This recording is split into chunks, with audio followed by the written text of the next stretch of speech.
Assalamualaikum warahmatullahi wabarakatuh. Pemkot Makassar batal untuk melanjutkan pembangunan Stadion Barombong. Stadion Barombong yang awal pembangunannya dimulai pada tahun 2011 yang lalu, kini nasibnya kembali tidak jelas. Sebelumnya Pemkot Makassar berniat untuk melanjutkan pembangunan Stadion Barombong, tetapi niat tersebut tidak sejalan dengan keinginan Pemprov Sulsel. Gubernur Andi Sudirman mengatakan ia hanya ingin fokus pada pembangunan Stadion Matuanging yang selama ini menjadi prioritas.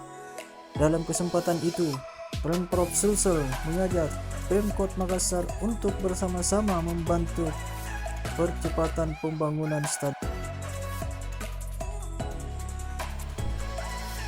Andi Sudirman Sulaiman menjelaskan, jika Pemkot Makassar berniat untuk membangun stadion, Pemkot bisa memberikan bantuan keuangan ke Pemprov Sulsel.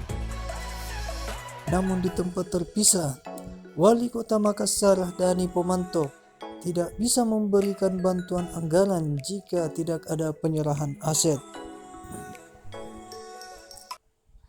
Karena menurutnya aturan penganggaran sudah jelas, makanya untuk menguncurkan dana ke Stadion Barombong sebelumnya harus ada penyerahan aset terlebih dahulu. Bukan saya tidak mau, aturannya yang tidak bisa. Begitu jelas kata Dani Pomanto.